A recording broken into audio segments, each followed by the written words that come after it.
I'm Chris Duke, and today on Motorz I'm going to show you how to install a Magnaflow catback exhaust system.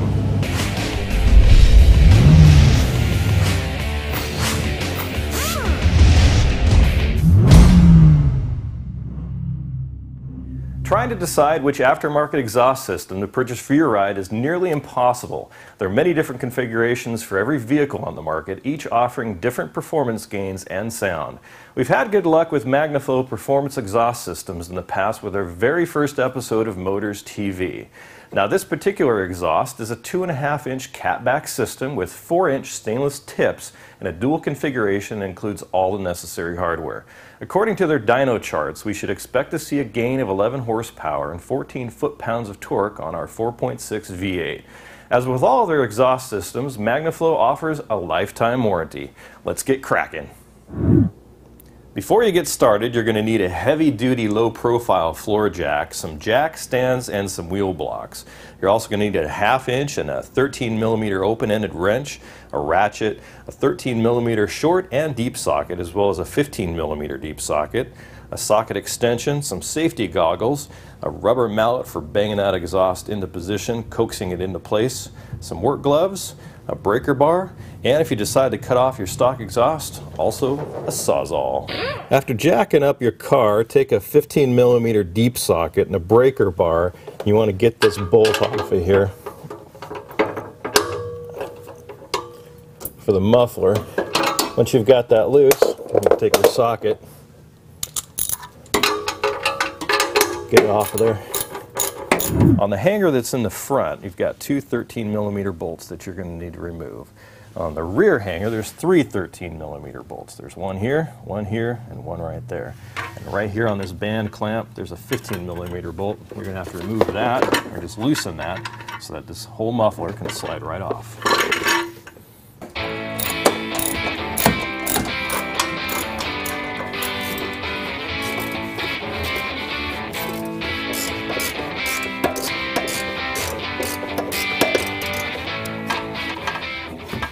Just wiggle this out of that pipe and your muffler comes right out. To remove these over the axle pipes, take a 15mm deep socket and loosen these clamps. There's two right here and two right there.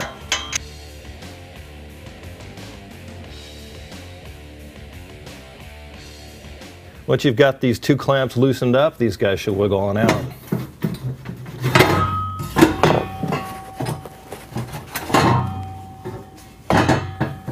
Now, since we don't have a lift, the jack stands we've got our Mustang up aren't enough to give us the clearance to get those pipes off. So we're going to have to cut them off, and for that, we return to our Milwaukee Sawzall. I placed a sandbag over the pipe here to keep it from moving around. Before you start cutting, just take careful note of things that are nearby, like this gas tank. You want to cut right at this bend right here.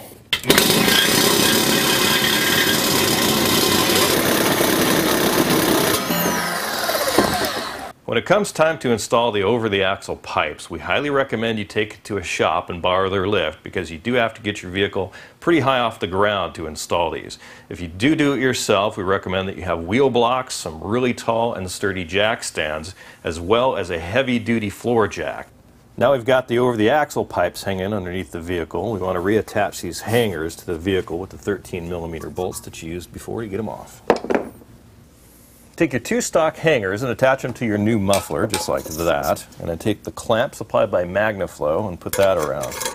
Now put this up to your vehicle and start to put it on. You're going to need to wiggle it around quite a bit to get it to fit just right. And you're going to want to make sure you have at least a 1/2 inch of clearance away from any other part of your vehicle, especially the plastic.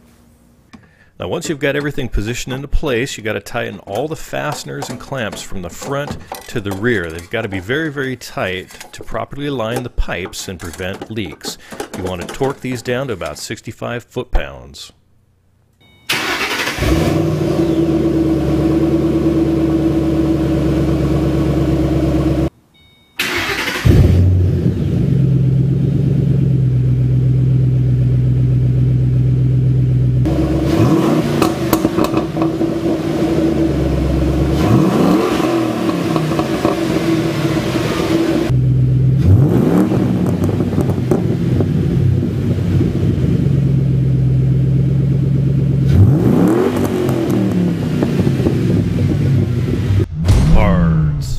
to you by Hellwig Products, quality suspension products for over 60 years.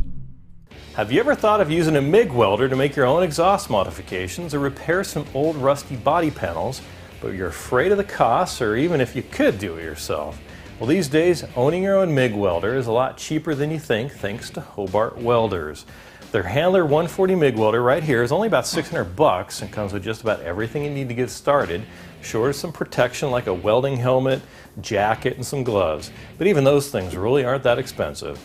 The cool thing about this MIG is that it operates off a standard 115 household current and can weld steel as thin as 24 gauge all the way up to 1/4 inch steel with an output range of 25 to 140 amps with steel, aluminum, and flux cord wires. This is by far the best welder for the home hobbyist, especially for you guys who need to do some of your own auto body repair.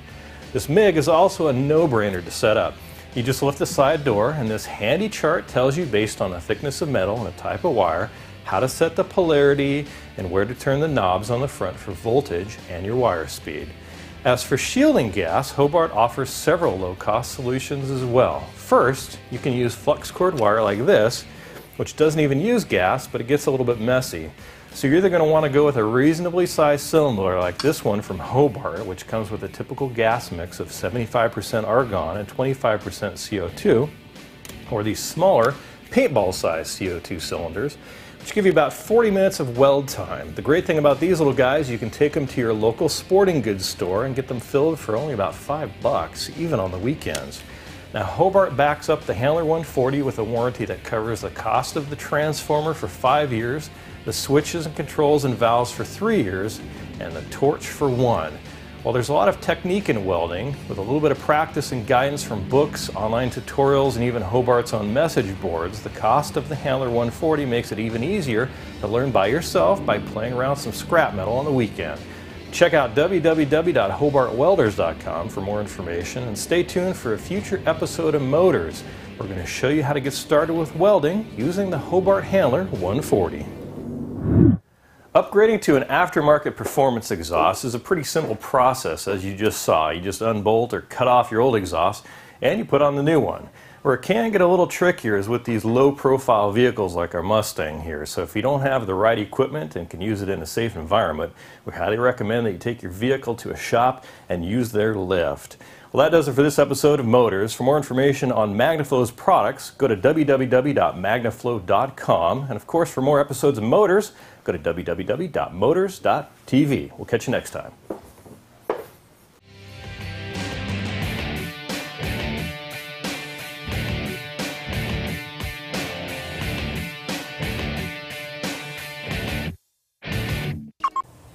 Meep, meep. For the muffler.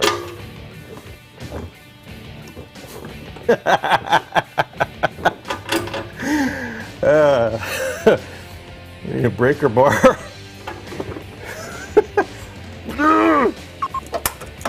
You were saying? It's coming right off after these important messages. Rear hanger, it's got 3 13 millimeter. To remove these, they just wiggle right on out. You just kind of move them around, adjust them. They just come right out, just like that. It's real easy. You just take the pipe and you wiggle it a little bit, and then they just pop right out. It's magic. Good. Game over, muffler.